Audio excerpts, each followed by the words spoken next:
प्रशांत किशोर का जो जन स्वराज है वो भारतीय जनता पार्टी का बी टीम है। वो भारतीय जनता पार्टी से पैसा आ रहा है और वो उसी के रोड मैप पर काम कर रहे हैं। तो आपको ऐसा लग रहा है कि प्रशांत किशोर इतना 2 सालों से वो पूरे बिहार का भ्रमण कर रहे हैं, तो इतना पैसा उनके पास आ कहाँ से रहा है? कोई बड़ा राजनीतिक व्यक्ति है नहीं, उनके मतलब परिवार में कोई बहुत ज़्यादा पैसे थे नहीं, तो अचानक से इतना पैसा आ जाना और पूरे 2 साल पूरे बिहार का भ्रमण करना, ये कहीं ना कहीं किसी पार्टी से पैसा लेकर के हो रहा है। जब सारा पार्टी उनसे सवाल पूछ रहा है तो एक बार बता देते कि हाँ, हम महाराष्ट्र में चुनाव जीता है, पंजाब में चुनाव जीता है, दिल्ली में चुनाव जीता है, बिहार में चुनाव जीता है, इतना इतना करोड़ हमको लोग दिया था, उसी पैसा का ये कर रहे हैं।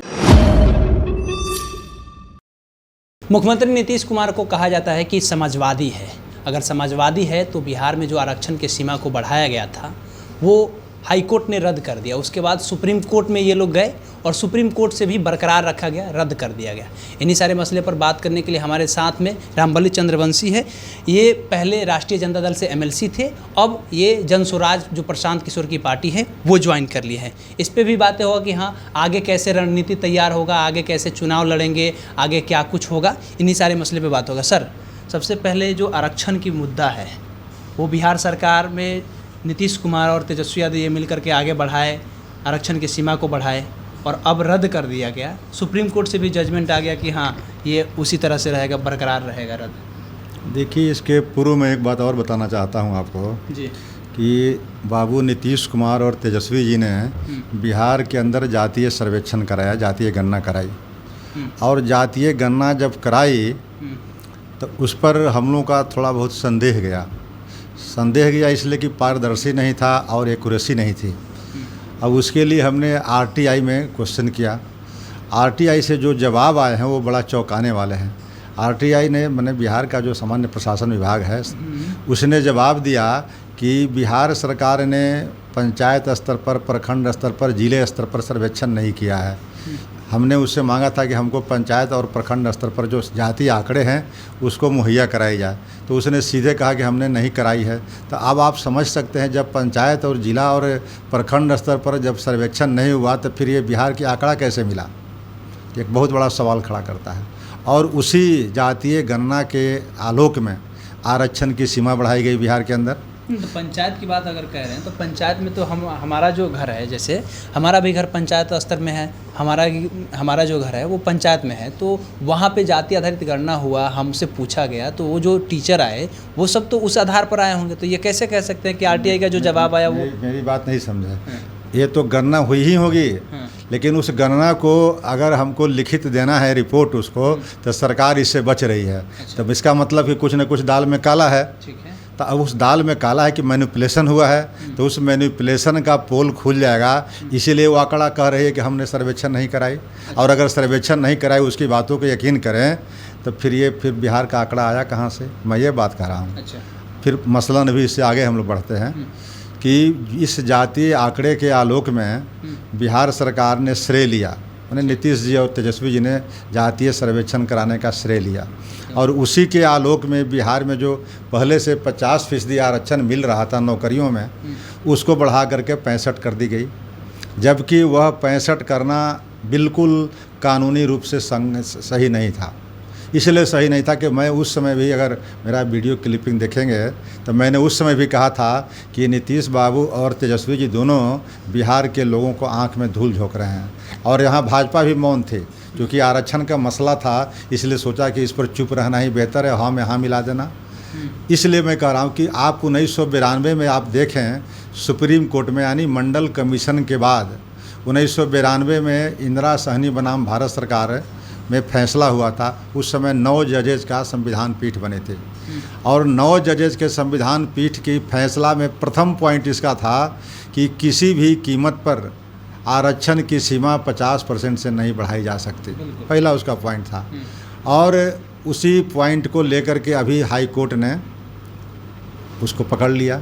और जब ये मामला हाई कोर्ट में लोग ले गए 65% आरक्षण के सवाल को, तब पटना उच्च न्यायालय के मुख्य न्यायाधीश या जो भी खंडपीठ था, उसने वह 1992 का इंदिरा सहनी बनाम भारत सरकार का 9 जजेज का संविधान पीठ वाली फैसला को इसमें कोर्ट किया और उसको पकड़ने के बाद वो न्याय संगत है।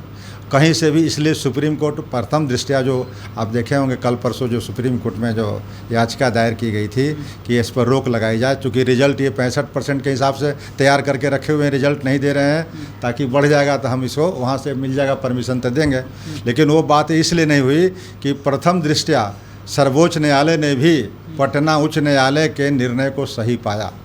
तो एक तरह से नीतीश बाबू और तेजस्वी जी ने लोगों के आंख में धूल झोंका। आपको अगर आरक्षण की सीमा बढ़ानी थी तो उसको 9th शेड्यूल में पहले करवा दिए होते। अगर 9वीं सूची में दर्ज होता तो फिर ये बखेड़ा खड़ा नहीं होता। लेकिन 9वीं सूची में दर्ज किए बिना आपने आरक्षण की सीमा बढ़ा दी, जबकि सुप्रीम कोर्ट का 9 जजेज का फैसला ऑलरेडी है। तो 9 जजेज के फैसले को उलट सकता है कौन? 11 जज का संविधान पीठ। तो अभी तक 11 जज की संविधान पीठ बनी ही नहीं आरक्षण पर, तो इसके लिए प्रिवेल कर रहा है अभी भी वह 9 जजेज का फैसला 1992 का, और उसी के आलोक में ये निर्णय हुए हैं। अब आगे अगर इन लोग को देखा जाए तो आगे ये लोग क्या स्टैंड लेंगे? अगर आरक्षण की सीमा को फिर से बढ़ाने की बातें होगी तो राजद के पास या नीतीश कुमार के पास क्या स्टैंड हो सकता है? इसमें मैं एक बिंदु और जोड़ना चाह रहा था अपने से, आपने नहीं पूछा, कि नीतीश कुमार जी ने जो बिहार सरकार में नौकरियों में आरक्षण जो पहले से प्रदत्त था 50%, उसको बढ़ा के 65 किया। लेकिन नीतीश कुमार जी को करना क्या था कि यहाँ पर पंचायती राज में 3 सरकारें हैं, तीनों का आरक्षण अलग अलग है, यूनियन गवर्नमेंट, प्रोविंशियल गवर्नमेंट और पंचायती गवर्नमेंट, राज गवर्नमेंट। पंचायती राज सरकार में अभी जो आरक्षण है मात्र 37% है। तो यहाँ आरक्षण की सीमा बढ़ाने की गुंजाइश थी 13%। जब जातीय आंकड़े आपके पास उपलब्ध हो गए थे तो आप जातीय आंकड़े के हिसाब से यहाँ 50 ले जाते। 50 से ऊपर जाने में न दिक्कत है, लेकिन 50 में नहीं। लेकिन 13-14 बरस हो गए, नीतीश बाबू 13% आरक्षण जो है जेब में लेकर के घूम रहे हैं और किसी को नहीं दिए। इसलिए किसी को मैं बात कर रहा हूँ कि शेड्यूल कास्ट और शेड्यूल ट्राइब्स को जितनी आबादी थी उतनी दे चुके हैं। BC2 को देना नहीं था और BC1 को देना था, तो BC1 को इन्होंने 20 दिया, तो 20 और 17 37 है। तो अगर इसको 13% बढ़ा देते BC1 को, EBC को, तो 50% होता। लेकिन नीतीश कुमार अति पिछड़ा विरोधी हैं, तब तो इन्होंने आरक्षण पंचायती राज में नहीं बढ़ाया। और जो जान रहे थे कि कल सुप्रीम कोर्ट में रोक लगाया जाएगा, हाई कोर्ट में रोक लगाया जाएगा, तो उस अननेसेसरी उन्होंने इस बात को किया लागू। अच्छा, अब आगे का राजनीति का क्या होगा सर? आप तो राष्ट्रीय जनता दल के साथ थे, अब प्रशांत किशोर के साथ जुड़ गए हैं, आगे का राजनीति क्या होगा? देखिए, बिहार की राजनीतिक हालात बड़ी तेज़ी से बदल रहे हैं, और ऐसे तो कहें तो पूरे देश में जो है राजनीति एक नई दिशा में जा रही है। वैसे परिस्थिति में आप देखें कि 20-25 वर्षों से बिहार में राजनीति ठहर सी गई है, और इसका परिणाम है कि आज बिहार जो है न्यूनतम स्तर पर चला आया है। मतलब कि प्रति व्यक्ति आय आज बिहार में सबसे नीचे पौधान पर है। जितने भी देश के अंदर राज्य हैं उसमें सबसे नीचे बिहार है। यहाँ मजदूरों का पलायन जो है सबसे अधिक है, बेरोजगारी का आलम यहाँ सबसे अधिक है। चिकित्सा और शिक्षा की जो है देखेंगे नीति आयोग के सर्वे में, जो ह्यूमन डेवलपमेंट इंडेक्स है, मानव विकास सूचकांक, उसमें सबसे नीचे। इन सारे सवालों पर देखेंगे कि बिहार की हालत बद से बदतर है। और नीतीश बाबू नारा लगाते हैं बिहार में बहार है, नीतीश कुमार है। इस नारा से वो बदलने की ज़रूरत है, और बिहार के लोग, हर जाति के लोग इस बात को समझ रहे हैं कि अब बाबू नीतीश कुमार जैसे तिकड़म से जो सरकार चला रहे हैं, बार बार इधर बैठ के उधर बैठ के उनके साथ, कभी उनके साथ, वो अब ज़माना लद गया।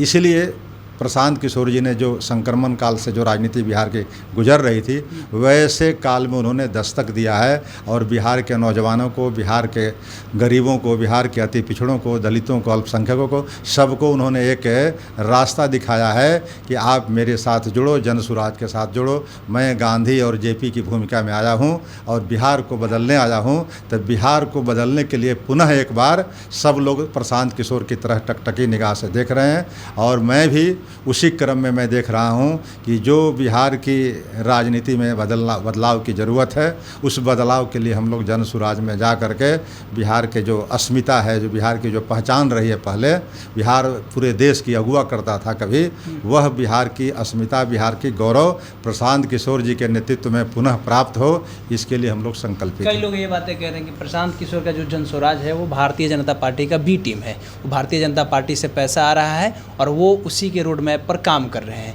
तो आपको ऐसा लग रहा है कि प्रशांत किशोर इतना 2 सालों से वो पूरे बिहार का भ्रमण कर रहे हैं, तो इतना पैसा उनके पास आ कहाँ से रहा है? कोई बड़ा राजनीतिक व्यक्ति है नहीं, उनके मतलब परिवार में कोई बहुत ज़्यादा पैसे थे नहीं, तो अचानक से इतना पैसा आ जाना और पूरे 2 साल पूरे बिहार का भ्रमण करना, ये कहीं ना कहीं किसी पार्टी से पैसा लेकर के हो रहा है? देखिए, प्रशांत किशोर जी न परिचय के मुहताज हैं और न पैसे का अभाव है उनको।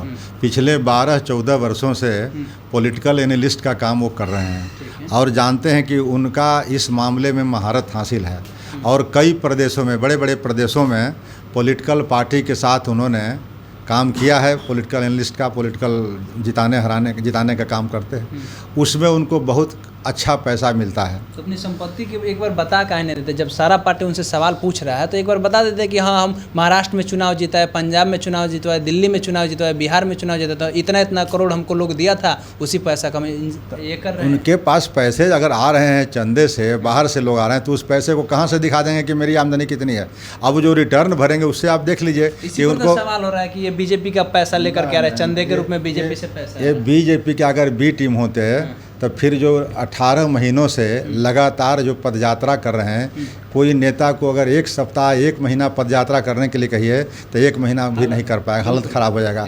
इस गर्मी में, इस बरसात में, इस जाड़े में, तो वह व्यक्ति लगातार खड़ा है। तो इसको आप कहते हैं कि फलना का बी टीम है, चिलना का बी टीम है। ये तो उसके दलों को नुकसान पहुंच रहा है। बीजेपी के भी कार्यकर्ता, आरजेडी के भी कार्यकर्ता और जेडीयू के कार्यकर्ता भी प्रशांत किशोर के जन सुराज पार्टी में जाने के लिए बेचैन हैं और जा रहे हैं और आगे आने वाले समय में जाएंगे। लाइन निकाल रहा है कि इनसे नहीं जुड़ना है, बहुत सारा ऐसा पार्टी। ये तो आपने देखा होगा, कुछ दिन पहले राष्ट्रीय जनता दल के अध्यक्ष ने बाज़ाब्ता खुली चिट्ठी निकाल दी। अब खुली चिट्ठी यह स्वीकारोक्ति है कि राष्ट्रीय जनता दल के कार्यकर्ता जन सुराज पार्टी की तरफ, जन सुराज अभी पार्टी बनी भी नहीं है, खुद गए एमएलसी होकर के आप राष्ट्रीय जनता दल से। हाँ, तो मैं तो कह रहा हूँ कि उनका पत्र ये स्वीकार करता है कि राष्ट्रीय जनता दल के कार्यकर्ता जन सुराज की तरफ मुखातिब हो रहे हैं और एक तरह से धमकी भरा उन्होंने पत्र दिया। ये राजनीतिक पार्टियों का कहीं से भी एक कोड ऑफ कंडक्ट नहीं उचित है, ऐसा नहीं कभी देखा गया। आज़ादी के बाद पहली घटना हुई, तो ये पत्र क्यों निकालने की ज़रूरत पड़ गई उनको? अगर जन सुराज की तरफ लोग जा रहे हैं तो जन सुराज के कर्मों से जा रहे हैं, नेता के प्रभाव से जा रहे हैं, नेता के विचार से जा रहे हैं, तो आप भी वैसे नेता को विचार पैदा कीजिए, वैसे कर्म कीजिए। कथनी और करनी में अंतर को मत दिखाइए, निश्चित रूप से आपके साथ कार्यकर्ता जुड़े रहेंगे। इसलिए कहीं ना कहीं इन पार्टी के नेताओं को जन सुराज से बेचैनी हो रही है। आगामी चुनाव में अभी तो पार्टी बनी भी नहीं है, पार्टी तो अभी बनने वाली है, लेकिन इनकी बेचैनी अभी से बढ़ गई है, इनकी चिंताएं बढ़ गई है। ये चिंता बता रही है कि बिहार में कुछ नया चीज़ होने वाला है और बिहार में एक बार जन सुराज जो है अपना पार की लड़ाई, वो सीधे बोले थे कि जीतेंगे तो पूरा पूर्ण बहुमत के साथ, वरना किसी के साथ गठबंधन नहीं करेंगे। हाँ, प्रशांत किशोर जी का अभी तक तो यही बात है कि किसी के साथ गठबंधन नहीं करेंगे, अपने विचारों के साथ, अपना जो पैकेज है, अपना जो नियम है उसके साथ चलेंगे और 243 सीट पर लड़ेंगे और लड़ेंगे तो पूरे आर पार की लड़ाई लड़ेंगे।